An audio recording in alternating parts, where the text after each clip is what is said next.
Assalamualaikum guys.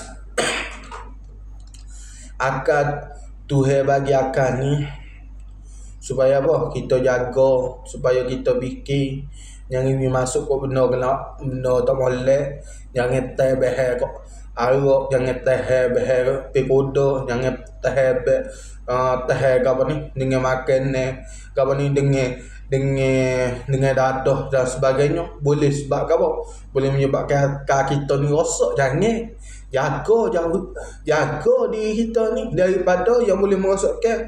Kerana apa? Itu wajib kat atas kita, wajib syarat tu kita tu kena jaga akal ni. Kena jaga akal ni, wajib syarat. Jangan buat dah gitu. Behel kuda, behel ni, behel tu. Jangan. Kenapa? Ada satu nasihat daripada ulama juga. Ulama kata wahjuril khamrata, menjauhilah kamu daripada arak. In kunta fatah, jikalau kamu tu seorang yang pintar, seorang yang berakal, jauhilah arak tu. Kaifa sya'id fi huzun. Bagaimana maka betapa orang yang pintar tu man aqal, betapa sanggup orang yang berakal tu nak merosakkan akal dia, nak bagi punah akal dia. Sanggup kau mempunuh dengan apa? Dengan dadah, dengan arah, dengan macam-macam lah. Macam-macam dengan ubat tak ubat dan sebagainya. Sanggup orang bijak, orang yang berakal ni menjauhi perkara tu. Takkan kita nak menjerumus ke dalam benda tu. Sebab itulah kita kena fikir nak ambil suatu barang, nak makan dadah, nak makan kalau sebelum nak ambil makan kau tu kena fikir. Benda ni akan molek pada. Maksudnya benda ni molek untuk akal. Kalau jenis orang makan dadah, makan pikuda ni ataupun minyak boleh rosak. Boleh rosak akal dia, bukan rosak akal dia, boleh rosak diri dia, boleh rosak diri orang lain, boleh membahayakan orang lain juga. Kalau minum arak boleh bahaya ke orang lain, bukan bahaya diri sendiri saja, bukan bahaya kepada akal dia saja, bahaya ke orang lain.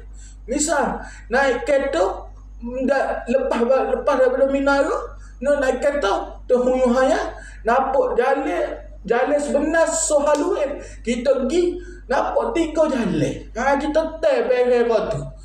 Behel tu kereta lalu, kereta nak lalu, kita tepuh kereta tu. Boleh berlaku aksiden. Itu adalah satu.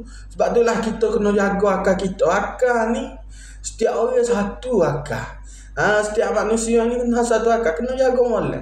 Benda ni benda apa ni? Benda bernilai, tak boleh nak beli dengan nilai ganti, tak ada. Ada 1 juta, 2 juta sekalipun, kalau dia rasa akal, tak boleh nak apa dah. Dia rasa akal, tak boleh nak apa dah. Bunuh habis. Kenapa? Inilah pecawai utama. Inilah apa ni orang panggil kata Suis utama. Kalau Suis utama rosak, Suis yang lain tu rosak habis lah kau. Kalau rosak Suis lain, kita boleh baiki lagi. Boleh baiki lagi. Kalau rosak Suis utama ni, habislah kau. Habislah kau. Sebab itulah adik-adik, kakak-kakak, pocik-pocik, mokcik-mokcik, kakak-kakak, abek-abek semua, adik-adik lelaki, adik yatim, adik puan semua tu kena jaga adab, kena jaga akal.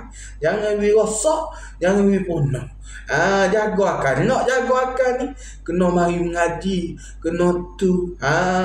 Baru kita boleh jaga akal. Kenapa? Kalau dengan kita tak tahu apa satu, ada akal, walaupun kita tak main barang, kita tahu nak letak akal kita, nak bunuh akal kita ni ke arah ke mana. Nak bunuh ke akal kita ni ke arah kebaikan ke arah keburukan. Kita tahu belum mana. Sebab apa? Kita tak ada ilmu. Kalau kita dah ada ilmu kita tu tolong bimbing kita, tolong tunjuk jalan kita. Tolong kau ni, tolong papuh kita. Ni jalan molek, ni jalan syarat benar, ni jalan syarat lari. Bila syarat lari, kita tak pergi kat tu. Bila kita ada ilmu, kita dah tahu, kita pergi ikut jalan syarat lari. Syarat benar. Tak makan rasuah, tak tu, tak ni. Semua perkara. Jalan aman dan sebagainya. Tu.